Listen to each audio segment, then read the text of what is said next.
저는 오선주입니다. 올해 57살이에요. 남편이 떠난 지 벌써 5년째죠. 그 뒤로 혼자 이 여인숙을 지켜왔습니다. 매일 객실 청소하고 손님 맞이하고 밤엔 빈방 정리하며 하루를 보냈어요. 시간이 지날수록 제 하루가 점점 무채색으로 변해갔죠. 손님 없는 날엔 시계 초침 소리만 들렸습니다. 손님이 문제가 아니었어요. 제 마음속 빈자리를 채워줄 사람이 필요했던 겁니다. 저녁이 되면 더 힘들었어요. 해가 지면 외로움도 함께 짙어졌죠. 가끔 딸 은지가 전화하면 목소리가 떨렸습니다. 엄마 잘 지내? 그럼 잘 지내지. 거짓말이었어요. 딸에게 걱정 끼치고 싶지 않았습니다. 밤에 객실 청소하다 창밖을 봤어요. 가로등 불빛 아래 부부가 걷고 있었죠. 남자가 여자 어깨에 손을 올리고 여자는 남자에게 기댄 채였습니다. 가슴이 저려왔어요. 나도 저랬었는데 남편과 팔짱 끼고 걷던 시절이 떠올랐죠. 청소를 마치고 로비로 내려왔습니다. 장부를 펼쳤지만 숫자가 눈에 안 들어왔어요. 이제 내 삶은 이렇게 흘러가나 보다. 혼자 중얼거렸습니다. 더 이상 누군가의 아내도 연인도 아닌 그저 여인숙 사장으로만 남은 인생이었죠. 창밖엔 가랑비가 내리기 시작했어요. 가을 끝자락에 비었습니다. 차갑고 쓸쓸한 빗소리가 유리창을 두드렸죠. 이 외로움이 언제까지 계속될까요? 그때는 몰랐습니다. 머지않아 제 삶에 변화가 찾아올 거라는 걸요. 그날 밤 방으로 돌아가 침대에 누웠습니다. 잠은 쉽게 오지 않았어요. 그렇게 또 하루를 마감했죠. 황혼의 고독 속에서요. 그런데 다음날 저녁 예상치 못한 일이 벌어졌습니다. 늦가을 비가 내리는 저녁이었어요. 로비에 앉아 있는데 누군가 문을 두드렸죠. 똑똑똑. 나직하지만 분명한 노크 소리였습니다. 문을 열자 낡은 가방을 맨 남자가 서 있었어요. 빗물에 젖은 어깨, 그리고 묵직한 눈빛을 가진 남자였죠. 방 있습니까? 낮고 차분한 목소리였습니다. 네, 있습니다. 남자는 고개를 끄덕이며 안으로 들어왔어요. 장우석이라는 이름의 62살 남자였습니다. 2층 203호실로 안내했죠. 남자는 짐을 풀며 방을 둘러봤어요. 그리고 벽에 삐뚤게 걸려있던 액자를 발견했습니다. 잠시 멈칫하더니 액자에 손을 뻗었어요. 천천히 조심스럽게 액자를 똑바로 고쳐 걸었죠. 아주 정성스러운 손길이었습니다. 복도에서 그 모습을 본 저는 멈춰섰어요. 이 사람 참 별나다. 그런 생각이 들었습니다. 손님들 중에 액자까지 신경 쓰는 사람은 처음이었거든요. 게다가 손길이 참 섬세했어요. 뭔가 마음이 따뜻한 사람 같았죠. 묘한 느낌이었습니다. 그냥 지나칠 수 없는 그런 느낌이요. 그때는 몰랐어요. 이 남자가 제 삶을 완전히 바꿔놓을 거라는 걸요. 장우석이라는 남자가 203호실 문을 닫자 저는 복도에 그대로 서 있었습니다. 방금 본 장면이 자꾸 머릿속에 맴돌았어요. 액자를 고치는 손길, 그 섬세하고 조심스러운 움직임이요. 이상했습니다. 여인숙을 운영한 지 10년이 넘었지만 저런 손님은 처음이었거든요. 대부분 손님들은 방에 들어가자마자 짐만 던져놓고 쉬거나 아니면 바로 나가버렸죠. 액자 하나에 신경 쓰는 사람은 없었어요. 1층으로 내려와 로비에 앉았습니다. 장부를 펼쳤지만 글씨가 눈에 안 들어왔어요. 자꾸 203호실 생각만 났죠. 저 남자는 대체 어떤 사람일까? 왜 혼자 여행을 다니는 걸까? 가족은 있을까? 궁금한 게 한두 가지가 아니었습니다. 하지만 손님 사생활을 캐묻는 건 예의가 아니죠. 그냥 궁금할 뿐이었어요. 다음 날 아침 일찍 객실 청소를 시작했습니다. 2층으로 올라가는데 203호실 문이 열려 있었어요. 노크를 했죠. 들어가도 될까요? 네, 괜찮습니다. 장우석의 목소리가 들렸습니다. 안으로 들어가자 남자는 창가에 서서 밖을 보고 있었어요. 등이 참 넓었습니다. 뭔가 든든해 보이는 체구였죠. 청소 좀 하겠습니다. 제가 말하자 장우석이 고개를 돌렸어요. 아, 네. 제가 나갈게요. 그러면서 방을 나가려 했습니다. 아니요, 괜찮아요. 그냥 계셔도 됩니다. 제가 말했죠. 남자는 잠시 망설이다 창가로 다시 돌아갔어요. 저는 침대 시트를 갈기 시작했습니다. 일하는 내내 남자의 존재가 느껴졌어요. 불편하다기보다는 뭔가 낯선 긴장감 같은 거였죠. 화장실을 청소하고 나와 쓰레기통을 비우려는데 장우석이 다가왔습니다. 제가 할게요. 남자가 손을 뻗었어요. 아니에요, 괜찮습니다. 제 일인걸요. 제가 말했지만 남자는 이미 쓰레기 봉투를 들고 있었습니다. 무거운 거 들면 안 되죠. 남자가 말했어요. 목소리가 참 차분했습니다. 저는 순간 말문이 막혔어요. 손님 중에 이런 사람이 있나 싶었죠. 쓰레기는 1층 뒤편에 버리면 됩니다. 제가 안내했어요. 남자는 고개를 끄덕이고 쓰레기 봉투를 들고 나갔습니다. 저는 그 뒷모습을 멍하니 바라봤어요. 이상한 사람이다. 그런데 나쁘지 않은 이상함이었죠. 오히려 마음이 따뜻해지는 느낌이었습니다. 점심때가 되자 장우석이 로비로 내려왔어요. 주변에 식당 추천해 주실 수 있나요? 남자가 물었습니다. 저는 근처 국밥집을 알려줬죠. 거기 국밥이 맛있어요. 장우석은 고개를 끄덕이며 나갔습니다. 1시간쯤 지나 돌아온 남자는 비닐봉지를 들고 있었어요. 사장님도 드세요. 남자가 비닐봉지를 건넸습니다. 안에는 따뜻한 국밥이 들어 있었죠. 아니에요, 괜찮습니다. 제가 손을 저었지만 남자는 그냥 카운터에 놓고 올라갔어요. 저는 비닐봉지를 들여다봤습니다. 김이 모락모락 나는 국밥이었어요. 가슴이 뭉클했습니다. 언제 누가 이렇게 제 밥을 챙겨줬나 싶었죠. 국밥을 떠먹는데 눈물이 날 것 같았어요. 왜 이렇게 마음이 약해졌는지 모르겠더군요. 오후엔 2층 복도 전등이 나갔습니다. 사다리를 가지고 올라가 전구를 갈아 끼우려는데 장우석이 나타났어요. 위험하니까 제가 할게요. 남자가 말했습니다. 아니에요. 제가 늘 하던 일인걸요. 제가 대답했지만 남자는 이미 사다리를 잡고 있었습니다. 올라가지 마세요. 제가 하겠습니다. 목소리에 단호함이 있었어요. 남자는 사다리에 올라가 전구를 갈아 끼우기 시작했습니다. 저는 아래서 사다리를 잡아줬죠.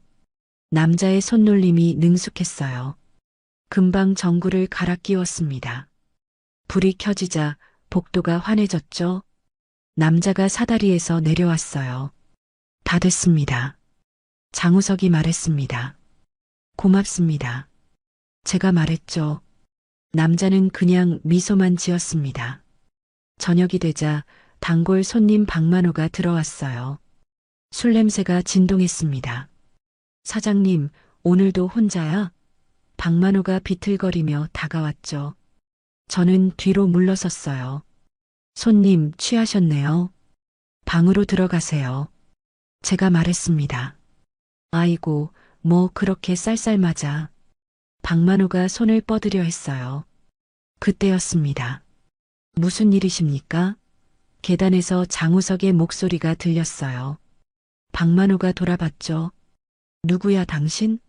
박만호가 따져 물었습니다. 손님입니다. 장우석이 차분하게 대답했어요. 그러면서 제 앞으로 다가왔습니다. 사장님께서 불편해 보이시는데요. 장우석의 목소리는 낮았지만 단단했어요. 박만호는 장우석을 노려봤습니다. 그러다 혀를 차며 계단을 올라갔죠. 발걸음이 비틀거렸어요. 저는 가슴을 쓸어내렸습니다. 장우석이 저를 돌아봤어요. 괜찮으세요?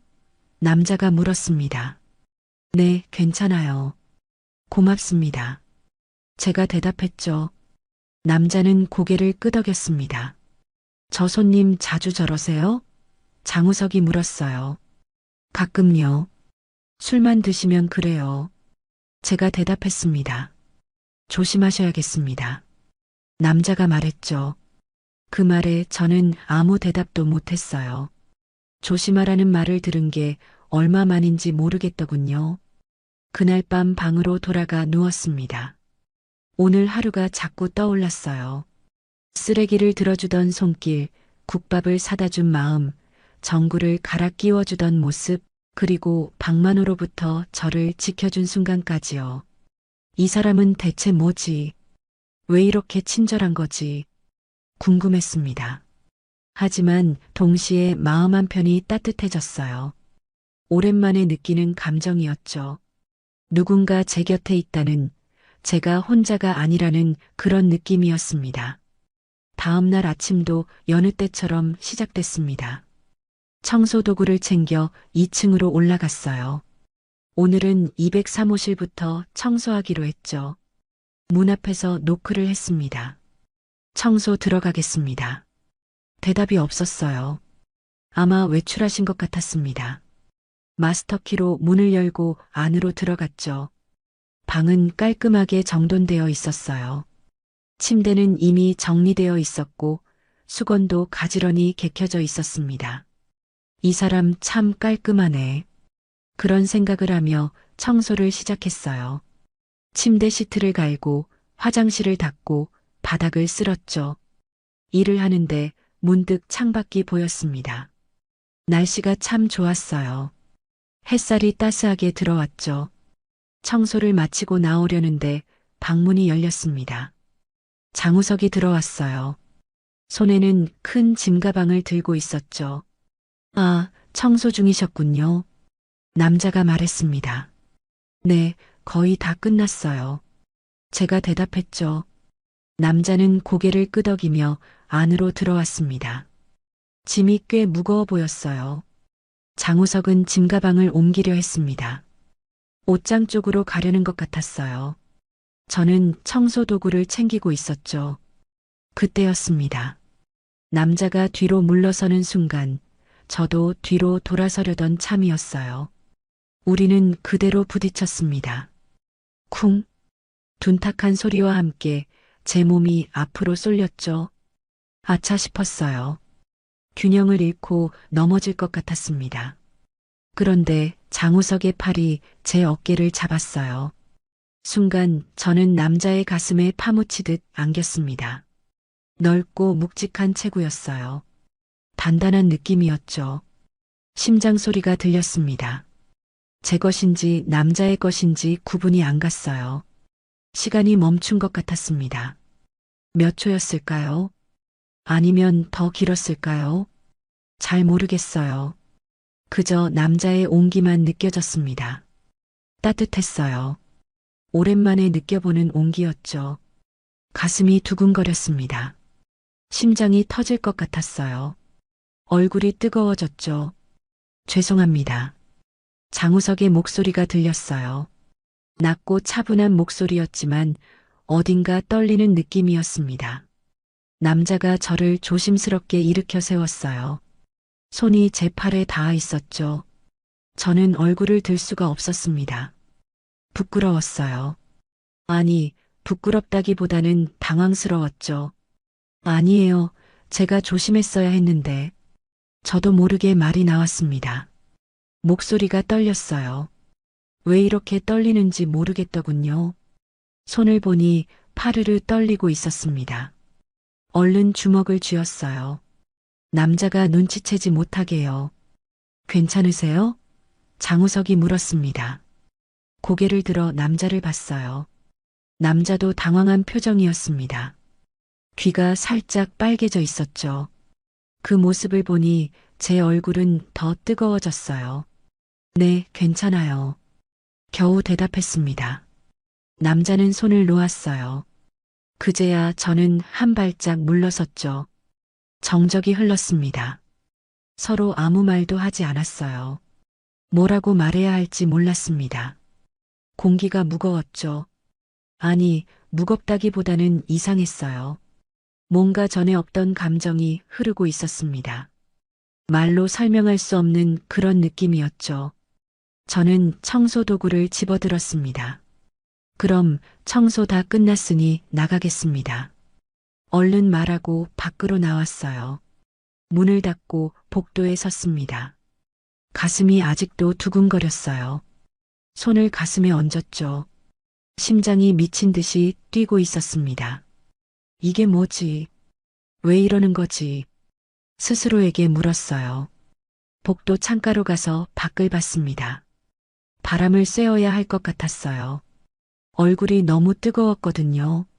창문을 열자 시원한 바람이 들어왔습니다. 깊게 숨을 들이쉬었죠. 진정하자. 아무것도 아니야. 그냥 부딪힌 거잖아. 스스로에게 말했습니다. 하지만 가슴은 진정되지 않았어요. 그때 남자의 체온이 떠올랐습니다. 따뜻했던 그 온기, 단단했던 가슴, 조심스럽게 저를 잡아준 손길이요. 오랜만이었어요. 이렇게 누군가와 가까이 있었던 게요. 남편이 떠난 뒤로 처음이었습니다. 5년 만에 느껴본 온기였죠. 그게 이렇게 낯설 줄 몰랐어요. 1층으로 내려왔습니다. 로비 거울을 봤어요. 얼굴이 새빨갛게 달아올라 있었습니다. 손으로 뺨을 만졌죠. 뜨겁더군요. 물을 마셨습니다. 찬물을 한 컵 마셨지만 얼굴은 식지 않았어요. 의자에 앉았습니다. 심호흡을 했죠. 진정해야 했어요. 오후가 되어도 그 순간이 자꾸 떠올랐습니다. 일을 하면서도, 장부를 정리하면서도, 저녁을 먹으면서도요. 계속 생각났어요. 부딪혔을 때의 그 느낌, 남자의 온기, 두근거리던 심장 소리가요. 이상했습니다. 왜 이렇게 신경이 쓰이는지 몰랐어요. 저녁 때 장우석이 로비로 내려왔습니다. 저는 깜짝 놀라 고개를 돌렸어요. 마주치기가 부끄러웠거든요. 사장님, 남자가 불렀습니다. 어쩔 수 없이 돌아봤죠. 네, 제 목소리가 또 떨렸어요. 오늘 낮에는 정말 죄송했습니다. 남자가 말했어요. 고개를 숙였죠. 아니에요, 괜찮아요. 저도 조심했어야죠. 제가 대답했습니다. 남자는 잠시 망설이더니 말했어요. 다치신 데는 없으세요? 네, 없어요. 전혀요. 제가 손을 저었습니다. 남자는 그제야 안심한 표정을 지었어요. 다행입니다. 그러면서 밖으로 나갔죠. 남자가 나간 뒤에도 저는 한동안 그 자리에 서 있었습니다. 다치신 데는 없으세요? 그 말이 자꾸 맴돌았어요. 걱정해주는 목소리였습니다. 따뜻한 목소리였죠. 가슴이 또 두근거렸어요. 아, 이거 큰일이다. 혼자 중얼거렸습니다. 그날 밤 잠이 오지 않았어요. 침대에 누워 천장을 봤습니다. 오늘 일이 자꾸 떠올랐죠. 부딪혔을 때의 느낌이 생생했어요. 남자의 체온, 심장 소리, 그리고 제 얼굴이 빨개졌던 순간까지요. 왜 이렇게 신경이 쓰이는지 모르겠더군요. 그냥 부딪힌 것뿐인데 말이죠. 하지만 알고 있었습니다. 이건 단순히 부딪힌 게 아니라는 걸요. 제 마음 어딘가가 흔들리고 있다는 걸요. 5년간 꽁꽁 얼어붙어 있던 제 마음이 조금씩 녹고 있었습니다. 그 사실이 두려웠어요. 동시에 설레기도 했죠. 이 낯선 감각에 저 스스로도 당황스러웠습니다. 그 일이 있고 며칠이 지났습니다.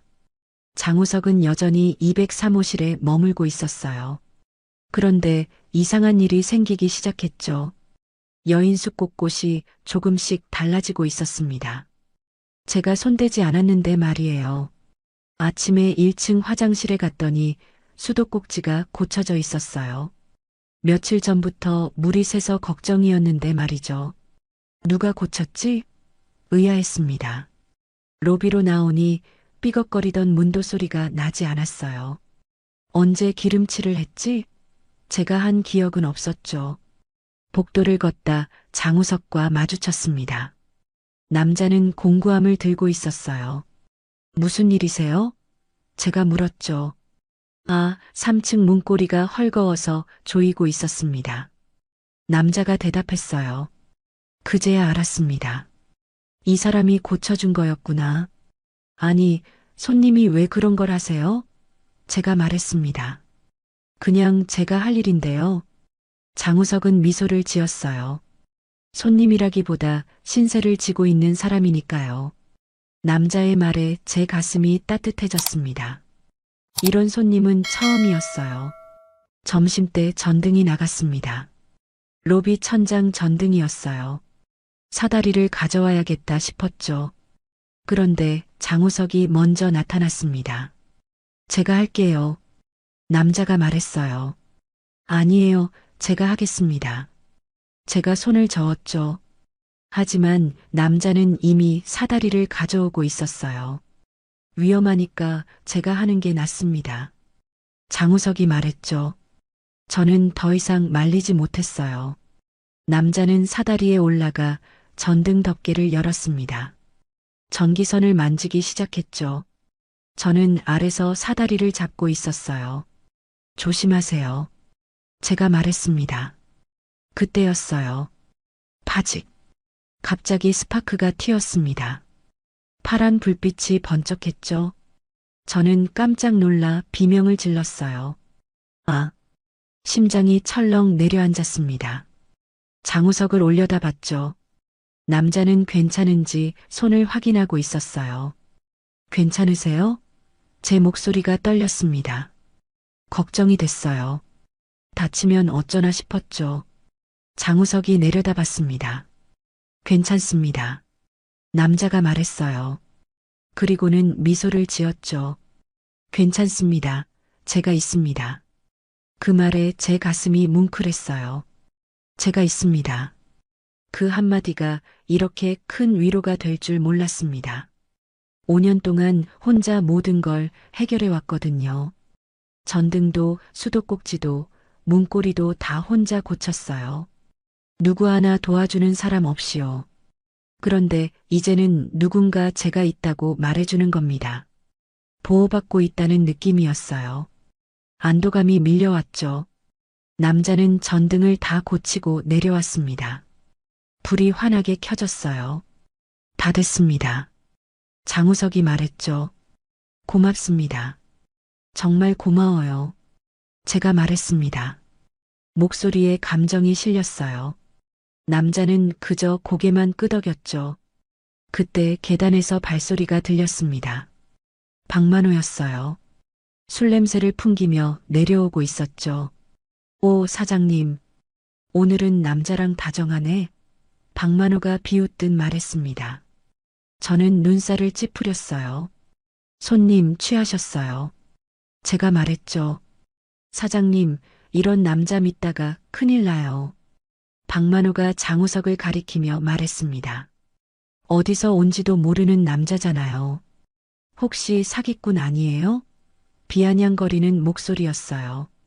제 얼굴이 굳어졌습니다. 손님 말 조심하세요. 제가 단호하게 말했죠. 장우석은 아무 말도 하지 않았어요. 그저 묵묵히 공구함을 정리하고 있었습니다. 침착한 모습이었죠. 오히려 박만호가 더 흥분했어요. 아이고, 사장님이 벌써 넘어갔네. 박만호가 혀를 찼습니다. 그리고는 비틀거리며 밖으로 나가버렸죠. 박만호가 나가자 정적이 흘렀습니다. 저는 장우석을 봤어요. 남자는 여전히 침착한 표정이었습니다. 신경 쓰지 마세요. 제가 말했죠. 장우석은 고개를 끄덕였어요. 괜찮습니다. 익숙합니다. 남자가 말했습니다. 그 말에 제 가슴이 아팠어요. 오후에 장우석은 또 여인숙 곳곳을 고쳤습니다. 2층 복도 난간, 계단 손잡이, 심지어 제 방문까지요. 남자는 묵묵히 일했어요. 말없이 조용히 하지만 정성스럽게요. 그 모습을 보며 제 마음이 자꾸 흔들렸습니다. 저녁이 되자 남자가 로비로 내려왔어요. 손에 때가 묻어 있었습니다. 수고하셨어요. 제가 말했죠. 장우석은 손을 씻으며 말했습니다. 아니에요, 별거 아닙니다. 하지만 저에겐 별거가 아니었어요. 큰 도움이었죠. 아까 그 손님 말은 신경 쓰지 마세요. 제가 다시 말했습니다. 원래 술만 드시면 저래요. 장우석은 미소를 지었어요. 괜찮습니다. 사장님이 힘드실 것 같아 걱정입니다. 남자가 말했죠. 그 말에 제 눈시울이 뜨거워졌어요. 누군가 저를 걱정해 준 게 얼마만인지 몰랐습니다. 그날 밤 방에 누워 생각했어요. 장우석이라는 사람은 대체 누구일까? 왜 이렇게 친절한 걸까? 왜 여인숙을 고쳐주는 걸까? 그리고 왜 제 마음을 자꾸 흔드는 걸까? 답을 알 수 없었습니다. 하지만 한 가지는 확실했어요. 이 사람이 있어서 든든하다는 거요. 보호받고 있다는 느낌이 이렇게 좋을 줄 몰랐습니다. 오랜만에 느껴보는 안도감이었죠. 다음 날 아침 쌀 배달이 왔습니다. 20kg짜리 쌀자루 5개였어요. 창고까지 옮겨야 했죠. 배달 기사가 현관에만 놓고 갔습니다. 저는 쌀자루를 하나씩 들기 시작했어요. 무거웠지만 늘 하던 일이었죠. 첫 번째, 두 번째는 괜찮았습니다. 세 번째 쌀자루를 들어 올리는 순간이었어요. 허리에서 뚝 하는 소리가 났습니다. 아, 비명이 나올 뻔했죠. 허리를 삐끗했어요. 쌀자루를 놓고 허리를 짚었습니다. 아파서 제대로 펼 수가 없었어요. 식은땀이 났죠. 그때 장우석이 나타났습니다. 어디 다치셨어요? 남자가 급하게 다가왔어요. 제 허리를 짚고 있는 모습을 본 거죠. 괜찮아요, 괜찮습니다. 저는 손을 저었지만 목소리가 떨렸어요. 남자는 제 팔을 잡았습니다. 안으로 들어가세요. 쌀은 제가 옮기겠습니다. 단호한 목소리였어요. 아니에요, 제가 할 일인데. 제가 말했지만 장우석은 이미 저를 로비 의자까지 부축해 왔습니다. 앉으세요. 남자가 말했죠. 저는 어쩔 수 없이 앉았어요. 허리가 너무 아팠거든요. 남자는 쌀자루를 옮기기 시작했습니다. 무거운 것도 아랑곳하지 않고 척척 옮겼어요. 쌀자루를 다 옮긴 장우석이 돌아왔습니다. 파스 있으세요? 남자가 물었어요. 저기 서랍에 있어요. 제가 가리켰죠. 남자는 파스를 꺼내왔습니다. 그리고는 제 옆에 앉았어요. 실례하겠습니다. 남자가 조심스럽게 제 등에 손을 댔습니다. 파스를 붙이는 손길이 참 조심스러웠어요. 아프지 않게 천천히 붙여주었죠. 저는 가만히 앉아 있었습니다. 부끄러웠지만 어쩔 수 없었어요. 다 됐습니다. 남자가 말했죠. 좀 쉬세요. 제가 죽을 끓여드리겠습니다. 아니, 그건 제 말을 끝까지 듣지 않고 남자는 주방으로 갔어요. 장우석은 정말로 죽을 끓이기 시작했습니다. 냄비에 쌀을 씻고 물을 붓고 불을 켰죠. 능숙한 손놀림이었어요. 아마 자주 요리를 한 사람 같았습니다. 저는 의자에 앉아 그 모습을 봤어요. 가슴이 뭉클했죠. 언제 이렇게 누군가 제 밥을 챙겨줬나 싶었습니다. 30분쯤 지나 죽이 완성됐어요. 장우석이 그릇에 담아왔습니다. 천천히 드세요. 남자가 말했죠. 저는 숟가락을 들었어요.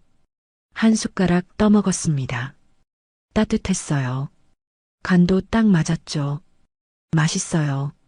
제가 말하자 남자는 미소를 지었습니다. 다행입니다. 죽을 먹는데 눈물이 날 것 같았어요. 왜 이렇게 눈물이 나려는지 모르겠더군요. 누군가 저를 돌봐준다는 게 이렇게 고마울 줄 몰랐습니다. 5년 동안 혼자 아파도 참았고 힘들어도 버텼는데요. 이제는 누군가 제 옆에서 죽을 끓여주고 있었어요. 그때 여인숙 문이 열렸습니다. 은지였어요. 엄마, 딸의 목소리가 들렸죠. 저는 깜짝 놀라 고개를 들었습니다. 은지는 장우석을 보고 멈춰 섰어요. 누구세요? 딸이 물었습니다. 손님입니다. 장우석이 대답했죠. 은지는 주변을 둘러봤습니다. 죽그릇, 파스 봉지, 그리고 허리를 짚고 있는 저까지요. 무슨 일이에요? 은지가 다가왔습니다. 아, 엄마가 허리를 삐끗해서 제가 설명했죠. 그런데 은지의 표정이 굳어졌어요. 딸은 가져온 반찬통을 탁 내려놓았습니다. 엄마, 이 남자랑 무슨 사이예요? 은지가 따져 묻듯 말했어요. 목소리에 날이 서 있었죠. 저는 당황했습니다. 아니, 손님이야. 그냥 도와주신 거고. 제가 얼른 말했어요. 하지만 은지는 믿지 않는 표이었습니다.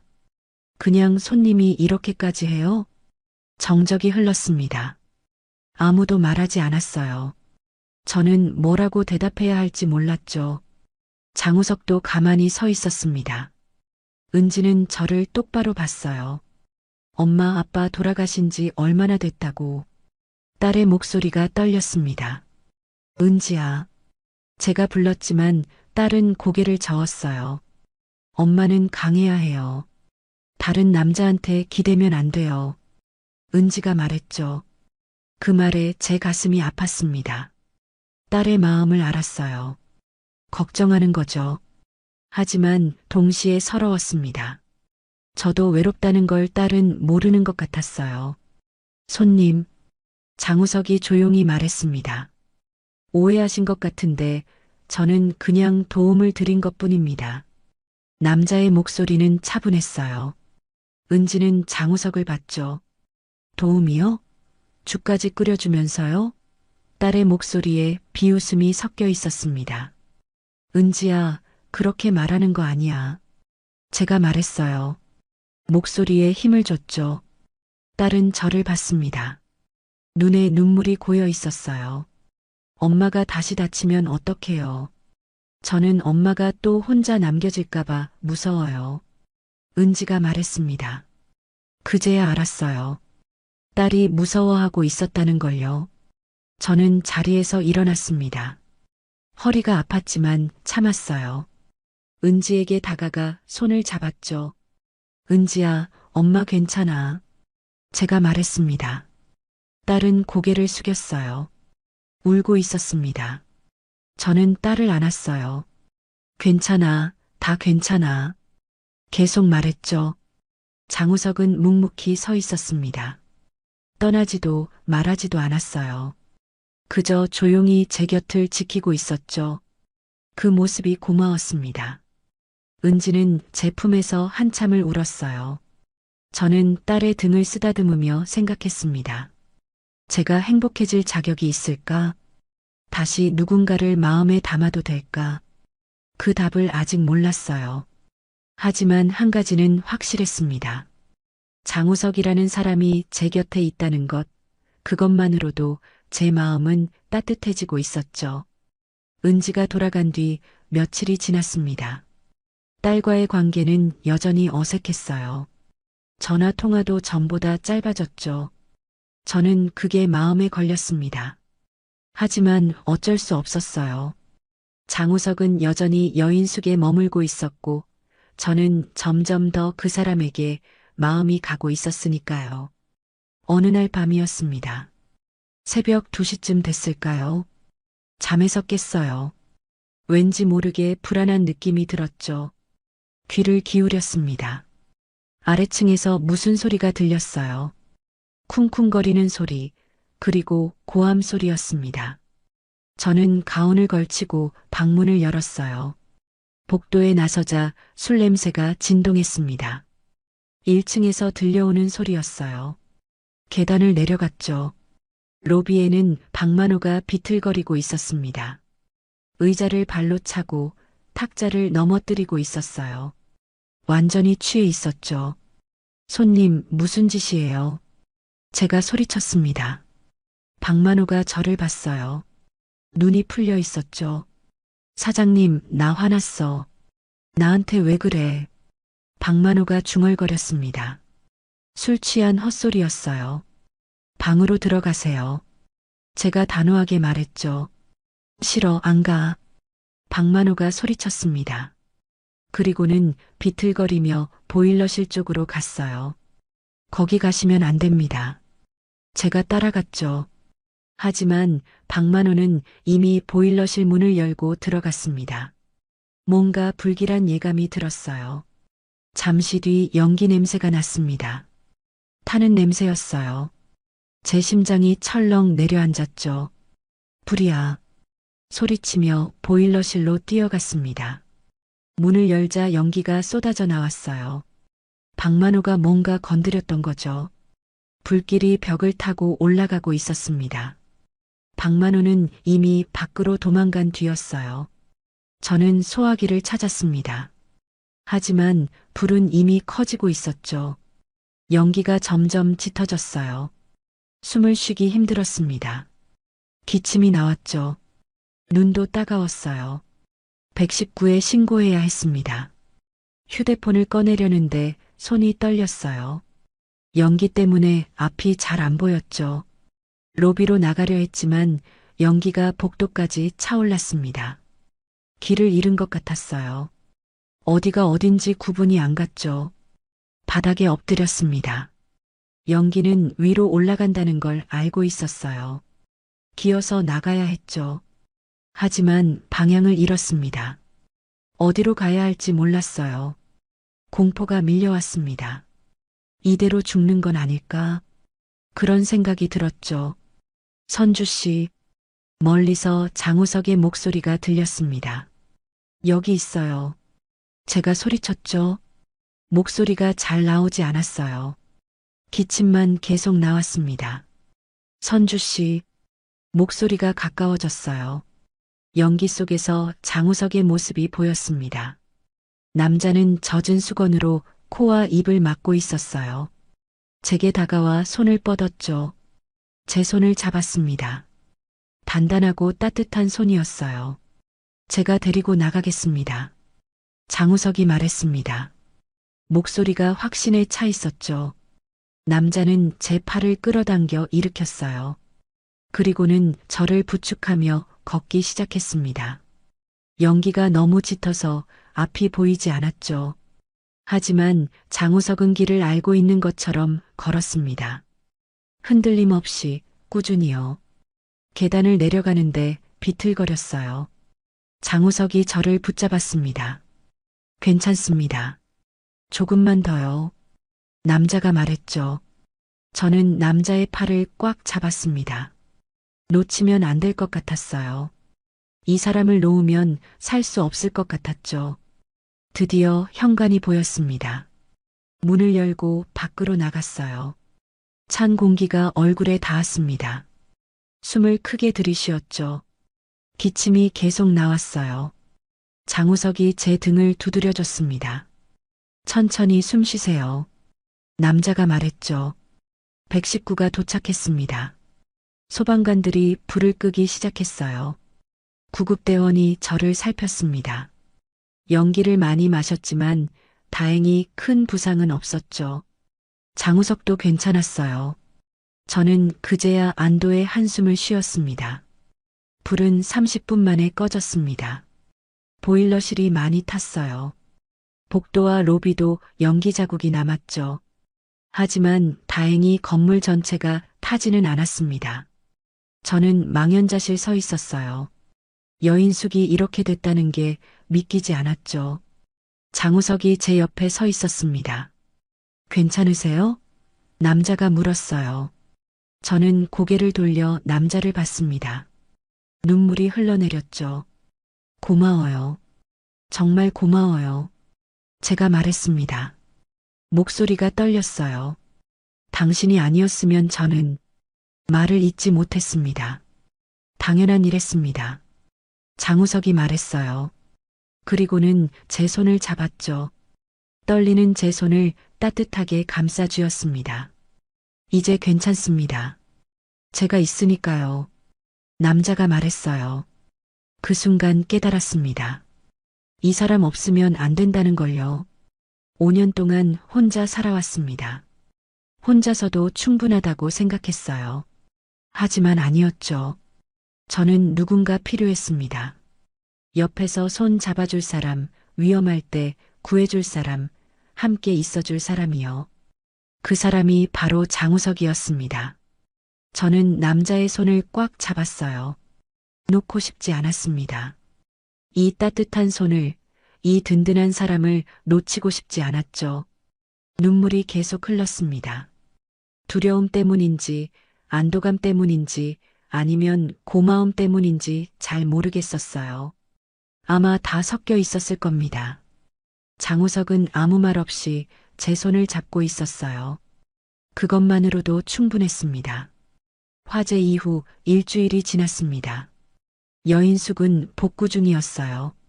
보일러실을 새로 공사하고 벽을 다시 칠하고 그을린 부분을 고쳤죠. 장우석이 많이 도와줬습니다. 아침부터 저녁까지 일했어요. 저도 함께 했죠. 둘이서 여인숙을 다시 세우고 있었습니다. 그날 저녁 갑자기 정전이 됐어요. 공사 때문이었죠. 전기 작업을 하다 보니 잠시 전기를 차단해야 했습니다. 어둠이 내렸어요. 저는 로비에서 촛불을 찾았습니다. 서랍 안에 있던 양초를 꺼내 불을 켰죠. 작은 불빛이 어둠을 밝혔습니다. 장우석이 내려왔어요. 정전됐나 보네요.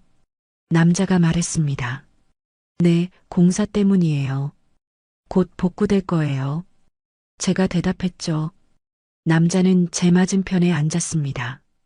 촛불 하나를 사이에 두고 마주 앉았어요. 불빛이 남자의 얼굴을 비췄습니다. 묘한 분위기였어요. 조용했죠? 밖에서는 바람 소리만 들렸습니다. 촛불이 흔들렸어요. 그림자도 함께 흔들렸죠. 저는 남자를 봤습니다. 장우석도 저를 보고 있었어요. 시선이 마주쳤죠. 선주 씨.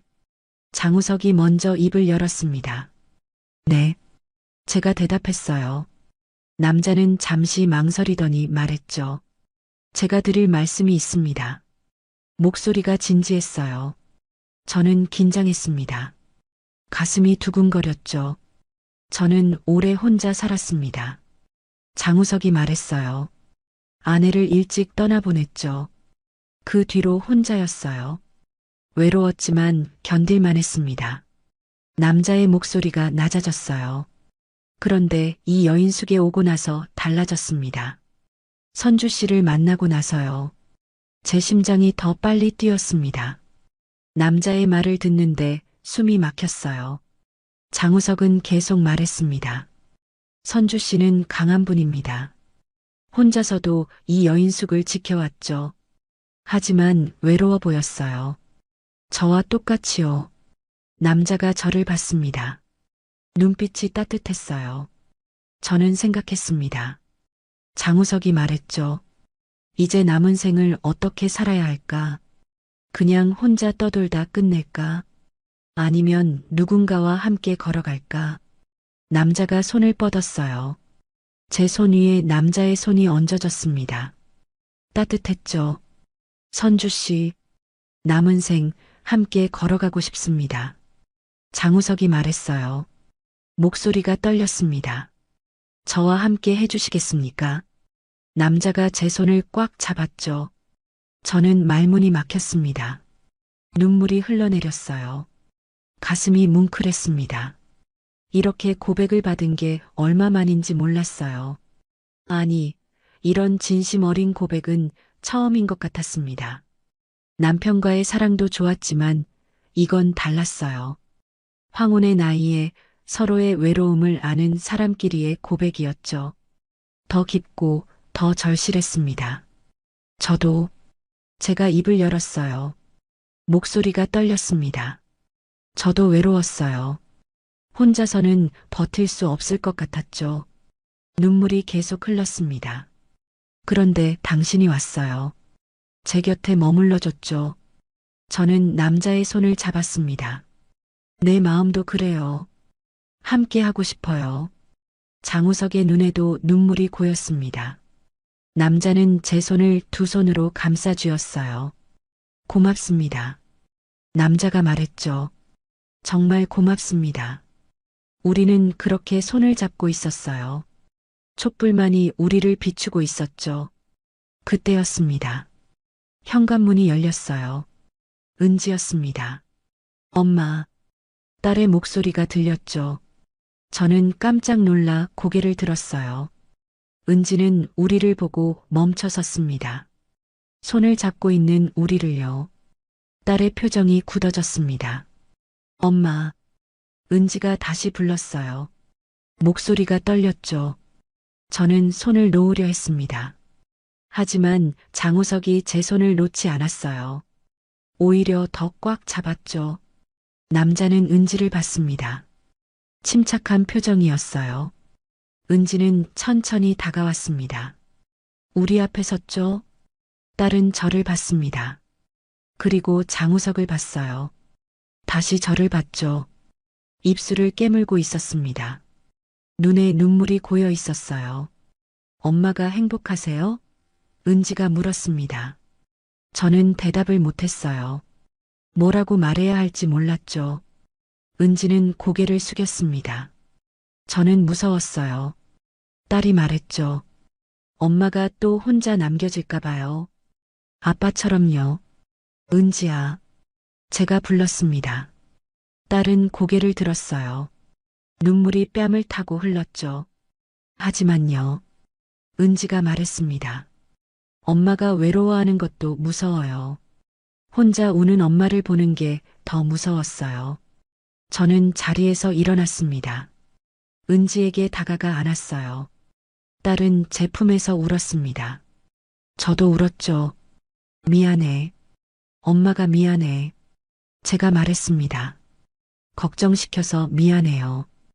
은지는 고개를 저었어요. 아니에요. 제가 이기적이었어요. 딸은 제 품에서 얼굴을 들었습니다. 저를 봤어요. 엄마, 행복하세요. 은지가 말했죠. 제가 받아들일게요. 시간이 걸리겠지만요. 딸이 미소를 지었습니다. 눈물 어린 미소였어요. 저는 딸을 꽉 안았습니다. 고마워. 정말 고마워. 은지는 장우석을 봤습니다. 남자는 자리에서 일어나 고개를 숙였어요. 잘 부탁드립니다. 장우석이 말했죠. 제 어머니를 부탁합니다. 은지가 대답했습니다. 목소리가 단호했어요.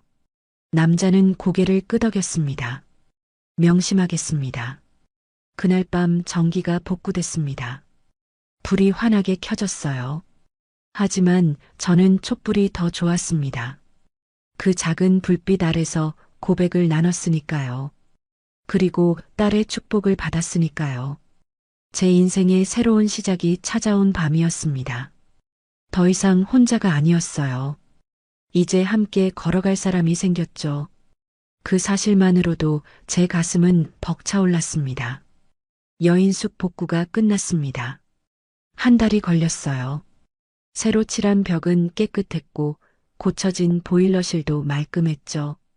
여인숙은 예전보다 더 좋아 보였습니다.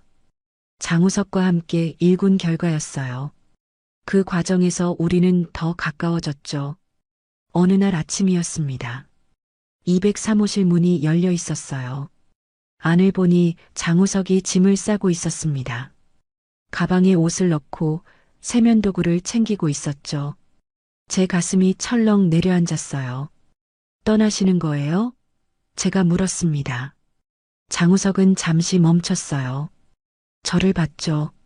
네, 이제 복구도 끝났으니 떠날 때가 된 것 같습니다. 남자가 말했어요. 목소리가 담담했습니다.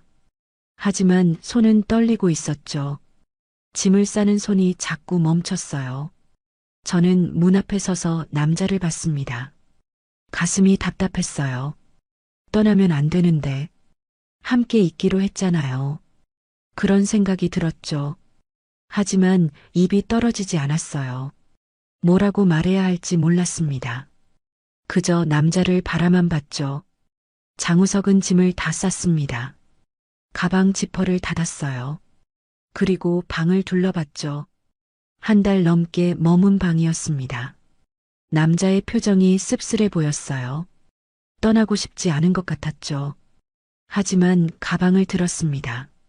그동안 신세 많이 졌습니다. 장우석이 제게 말했어요. 고마웠습니다. 남자가 고개를 숙였죠. 저는 뭐라고 대답해야 할지 몰랐어요. 고맙다는 말로는 부족했습니다. 떠나지 말라고, 여기 있으라고 말하고 싶었죠. 장우석은 제 옆을 지나쳤습니다. 복도로 나갔어요. 계단을 내려가기 시작했죠. 저는 그 뒷모습을 봤습니다. 넓은 등, 무거운 발걸음이었어요. 남자도 떠나고 싶지 않은 게 분명했습니다. 하지만 가고 있었죠. 안 돼. 마음속으로 소리쳤어요. 이대로 보낼 수 없어. 5년 동안 혼자 살았습니다. 외로웠지만 견뎠어요. 하지만 이제는 다릅니다. 이 사람 없이는 살 수 없었어요. 함께 하기로 했잖아요. 왜 떠나려는 거죠? 발이 움직였습니다. 저도 모르게 뛰어갔어요. 계단을 내려갔죠. 장우석은 1층에 있었습니다. 로비를 지나 현관으로 가고 있었어요. 저는 남자 뒤에서 멈춰 섰습니다. 숨이 가빴어요. 가슴이 두근거렸죠. 장우석 씨, 제가 불렀습니다. 남자가 멈췄어요. 뒤를 돌아봤죠. 저를 봤습니다. 눈빛이 흔들렸어요. 네. 남자가 대답했습니다. 저는 한 발짝 다가갔어요. 그리고 또 한 발짝 다가갔죠. 왜 떠나려고 해요? 제가 물었습니다. 목소리가 떨렸어요. 함께 하기로 했잖아요. 남은 생을 함께 걷기로 했잖아요. 눈물이 흘러내렸습니다. 왜 가려는 거예요? 장우석은 가방을 내려놓았습니다. 저를 봤어요. 선주 씨, 남자가 말했죠. 제가 여기 있으면 선주 씨가 힘들 것 같아서요. 딸분도 아직 마음의 준비가 안 된 것 같고요. 남자의 목소리가 낮았습니다. 저는 짐이 되고 싶지 않습니다. 짐이 아니에요. 제가 말했어요. 당신은 제게 힘이에요. 의지예요. 저는 남자에게 다가갔습니다. 바로 앞까지요. 당신 없이는 못 살아요. 이제는 혼자일 수 없어요. 제가 말했죠. 그리고는 남자를 끌어안았습니다. 뒤에서 꽉 안았어요. 얼굴을 남자의 등에 묻었죠. 떠나지 마세요. 제발이요. 제가 중얼거렸습니다. 이제는 내 곁에서 함께 있어주세요. 여기가 당신의 자리예요. 장우석의 몸이 떨렸습니다. 남자는 천천히 돌아섰어요. 저를 봤죠. 눈에 눈물이 가득했습니다. 선주 씨, 남자가 제 이름을 불렀어요. 저도 당신이 필요해요. 남자가 말했습니다. 혼자 살 수 없어요. 당신과 함께 하고 싶어요. 우리는 그렇게 껴안았습니다. 로비 한가운데서요. 오랜 시간 안고 있었어요. 떨어지고 싶지 않았죠. 5년간 꽁꽁 얼어붙었던 제 마음이 완전히 녹아내렸습니다. 따뜻했어요. 행복했죠. 며칠 뒤 장우석은 1층 방으로 이사했습니다. 203호실에서 내려왔어요. 제 방 옆이었죠. 이제 손님이 아니었습니다. 여인숙의 주인이었어요. 제 동반자였죠. 함께 여인숙을 운영하기 시작했습니다. 아침이 달라졌어요. 더 이상 혼자 일어나지 않았습니다. 장우석이 커피를 끓였어요. 함께 아침을 먹었죠. 밥이 맛있었습니다. 함께 먹으니까요. 청소도 함께 했어요. 수리도 함께 했죠. 모든 게 즐거웠습니다. 저녁이 되면 로비에 앉았습니다. 차를 마시며 이야기를 나눴어요. 살아온 이야기, 아픈 이야기, 행복했던 이야기들이요. 서로를 더 알아갔습니다. 시간이 지날수록 더 가까워졌죠.